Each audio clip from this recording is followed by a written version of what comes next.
Hey folks, Vic here with your weekly trade video, and before I start, I have a very special message that I want to share with everyone, and that is, as of today, November the 1st, Darko has now been our lead coach for our Coach's Corner service for 7 years. And I just can't say enough about the impact that he's had with our trading community. I've had the pleasure of traveling to Sweden, where he lives, to visit with him several times, and he's so many things to all of us.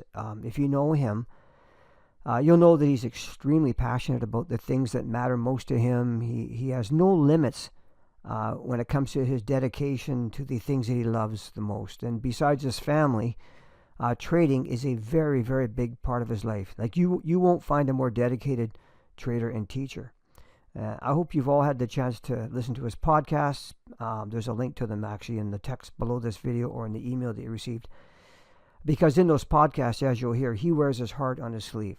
I could go on and on for a long time talking about, what a truly nice human being he is, and what an absolute gem of a partner he's been to me, and just a huge asset to Forex Mentor and to all of our trading community. So I just wanted to acknowledge him and thank him for his dedication to this service before I continue. And I know that, if you get a chance, he'd love to hear from any of our listeners. Just a little note of congratulations kind of a thing, because I know it would mean a lot to him whether or not you're a member of our service.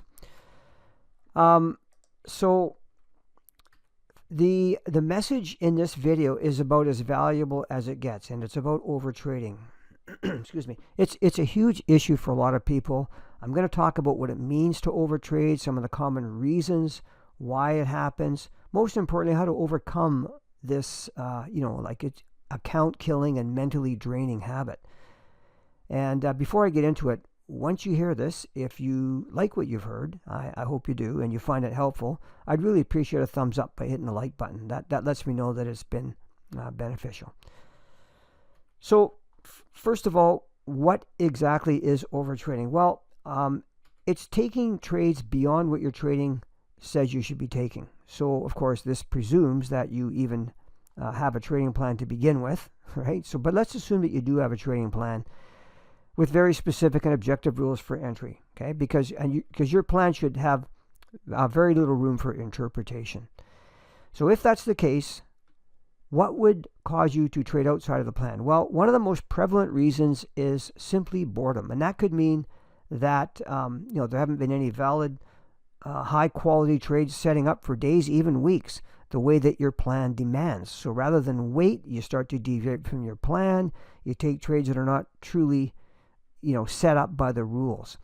And actually, we've gone through these situations many times over the years where there just simply aren't any good trades setting up. And believe me, every system goes through this. And I'm talking about both long-term and short-term trading. It doesn't matter the trading style. Okay, overtrading is overtrading.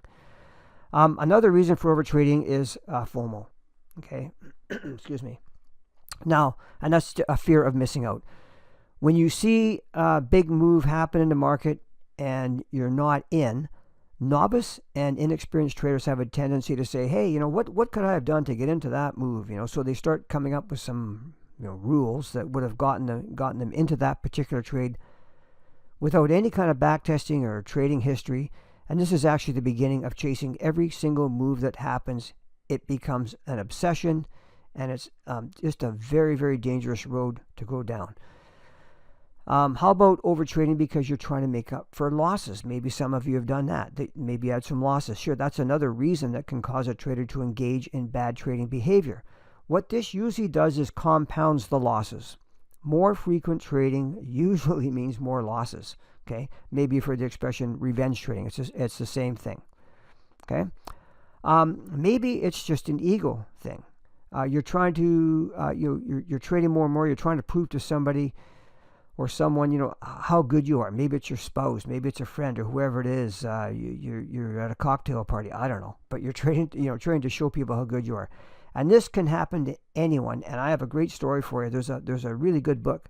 It's called Pitbull by Martin Schwartz, and it's a great read, very entertaining. I'd highly recommend it. And he's known as Buzzy Schwartz. Buzzy Schwartz, as he was known, he was an S&P trader. And a very, very big trader. He traded big size. Excuse me. But as great a trader as he was, he once found himself on the trading floor of the Chicago Mercantile Exchange, and he decided to show, because he was kind of well known, right? People say, hey, there's Buzzy Schwartz. So he's going to show everybody how great he was.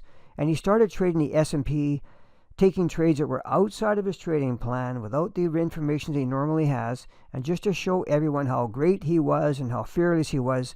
So after, I'll just cut to the chase here. After he was down $90,000, he finally decided to stop and take his loss and get out of there with his tail between his legs. But the point is, it was just pure ego that was running his trading at that moment. So, listen, how do we fix this problem? Most traders who have been in this game for a while have all gone through this. I know I did years ago. Darko did as well. Like I say, almost everyone. So, this is all well and good. How do we fix it? Well, putting rules together to combat this issue is fine, but does it actually fix the underlying problem, or is it just, creating a short-term solution? So what kinds of things do we need to pay attention to the most that cause this overtrading problem? Well, there's a few of them here. Failure to do your homework. And for our traders, this could be, not doing the homework of listening to our training videos multiple times like we suggest, or not listening to Darko's pre-market analysis videos. Maybe, for example, Darko might show a pending order for a trade, but because the trader neglects to listen to each of Darko's PMA videos, he or she might miss hearing that a particular trade was canceled, and she ended up taking the trade and losing. That's the kind of thing I'm talking about when I say failure to do your homework, or another way of saying a lack of being prepared. Impulses are another way. And this is like influence from other traders, either on YouTube, they saw something, or in a chat room. These kind of things can also cause you to overtrade. You impulsively jump into a trade because you heard of someone else getting in, so you wanted to get into. Too many moving parts. This is a interesting one too. What I mean by this is you have too many things that you're trying to consider. So, for example, in our service, although Darko only has 3 main patterns to watch for, there are other considerations, and you also need to, like learning how to read price action, trend information, support resistance information, what's relevant, what's not, time frame combinations, higher time frame considerations, that kind of thing.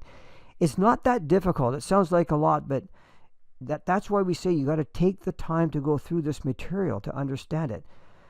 We just don't trade any one of these elements in isolation of the others. And if this is causing you information overload, the solution is cut down on the amount of pairs that you're watching, or maybe just trade one pattern only, that kind of thing. You get the idea. And this is especially true for short-term trading. Cut down the amount of pairs you're trying to keep an eye on. Make it very manageable. Another thing to pay attention to that's critical is having a belief in the system and the approach that you're trading. So, for example, although Darko posts PMA videos every week and has done so for 7 years now and has been profitable every single year based on the pending orders that he shows our members in his PMA videos, if you just don't believe in the setups and don't have any confidence in them, then you're not going to take the trades, or you're going to take trades outside of what he teaches, or not manage them the way he teaches, or do a host of other things wrong.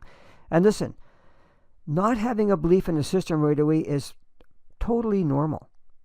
Not just for our system, for any system that you learn. You need to get some time at the controls before you develop a belief in a certain approach. That just kind of makes sense, right? If you never traded it, well, you got to see it in action before you can really believe in it. So the trick is to identify the issue or the issues that you're having and start working on those. I've seen traders, for example, that have like 6 screens. Well, if you're not making money with 6 screens, why do you have them? Like get rid of most of them. Cut down. Simplify. 2 is plenty. Actually, you just need 1. More screens will not make you more money. In most cases, it'll just give you some kind of, sensory overload. So to wrap this up, listen, get honest with yourself and really try to identify the exact issue or issues that are causing you to overtrade. Okay, once you have that figured out, then you know where to put your energy. So listen, let me know in the comments what issue or issues you're having in your trading, and by the way, maybe your issue is the opposite. Maybe it's not over trading, maybe it's under trading, not taking valid setups, being afraid. And if this is the case, let me know. I'd be happy to do a video on this problem as well. Whatever information we can put out that will benefit our trading community, we're very happy to offer. So just let us know. Alrighty, well, thank you so much, everyone. Yeah, please give it a thumbs up. And don't forget to drop a note of congratulations to Darko. I know how much that would mean to him. All right, have a great weekend, all. See you next week. Take care.